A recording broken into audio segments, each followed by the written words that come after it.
Doutor, queria aproveitar a sua presença com a gente aqui hoje, inclusive para entrar em outras questões, especificamente eleitorais aqui de São Paulo, falando agora de Guilherme Boulos e toda aquela polêmica que a gente tem acompanhado nos últimos dias da alteração do hino nacional durante um evento de campanha dele, uma alteração para usar, em termos da língua neutra, trechos do hino nacional. A gente trouxe uma notícia nova de que Boulos rompeu o contrato com a produtora de eventos que foi responsável pelo comício em que se foi cantado o hino em linguagem neutra. O candidato, inclusive, voltou a falar sobre essa polêmica em uma entrevista ontem, atribuindo diretamente a responsabilidade ali à produtora. Ele falando, não foi logicamente uma decisão da minha campanha, aquele absurdo que foi feito com o hino nacional. Aquilo foi uma produtora que, por sua vez, contratou uma cantora que levou àquele episódio. A nossa campanha se posicionou de maneira clara e a produtora não vai participar de outros eventos. Nesse caso, a título de curiosidade aqui, queria aproveitar para ter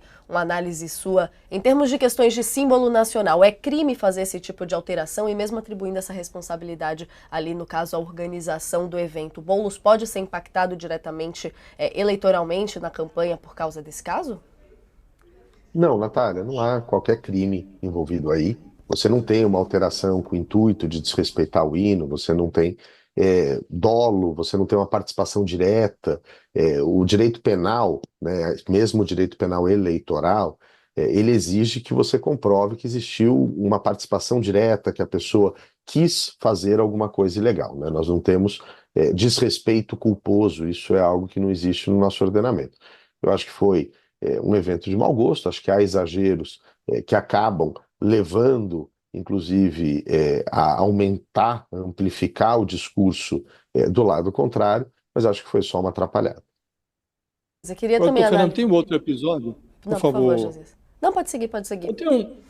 Tem um outro episódio que também surgiu de ontem para hoje. A Folha de São Paulo, numa reportagem, como que desmascarou o truque criminoso utilizado pelo Marçal contra o Boulos, né? Ele pescou no sistema judiciário, nos computadores da Justiça, um processo que corre contra um homônimo do Boulos, que tem um nome do meio diferente, mas chama Guilherme Boulos também, e que respondeu lá na juventude, foi preso na juventude por um porte de maconha, e ele vinha como que esgrimindo isso sem exibir, olha, tenho provas, e agora, isso pode ser tratado, isso é que eu queria ouvi-lo, na seara eleitoral. O Guilherme Boulos, de certo, vai pedir novo direito de resposta aqui e ali, mas parece que nós já enveredamos para a esfera penal mesmo, né? O que é que pode ser feito num caso como esse? Josias, nós temos no Código Penal, no Código Eleitoral, desculpa, desde 1965, é a data do código, mas na verdade replicou algo que vinha desde o Código de 32 e tinha sido acrescentado depois da eleição de 1946 no Brasil, que é o crime previsto no artigo 323, divulgar fato sabidamente inverídico na propaganda eleitoral. A ideia se conecta com uma regra que hoje existe na resolução do TSE que trata de propaganda, resolução 23.610, que diz que candidatos têm o dever de apuração quando fazem afirmações contra adversários e adversárias. Assim como a imprensa tem um dever de apuração, ela não pode simplesmente aparecer uma denúncia, fulano matou o vizinho. Eu nem vou saber se o vizinho está vivo, eu nem vou saber se existe essa pessoa. Eu falo, bom, receber essa denúncia, está aqui na primeira página do jornal. A imprensa não pode atuar assim, a imprensa tem responsabilidade, tem um dever de atuar de boa fé na apuração. Esse dever, que sempre existiu para a imprensa, hoje existe também para candidatos e candidatas. Então, ele não é um cidadão comum. O cidadão, se recebeu uma certidão dizendo que Guilherme alguma coisa Boulos teve um processo, ele não tem dever de saber qual que é o nome do meio do Boulos, ele pode se enganar com aquilo, ele pode eventualmente replicar essa informação. Ele não está cometendo um crime, ele não é responsável por isso. Ele pode ter atuado de boa fé, um candidato não pode. Ele tem o dever de apuração. Aqui, o Brasil segue a legislação dos Estados Unidos, segue a jurisprudência dos Estados Unidos, um caso antigo dos anos 60, que é o caso Sullivan contra New York Times, que vai dizer, você pode, eventualmente, faltar com a verdade numa divulgação. Mas você não pode faltar com a verdade de propósito, de forma dolosa, querendo, sabendo que aquilo é falso, e você não pode faltar com a verdade por falta de apuração. Aqui, a falta de apuração.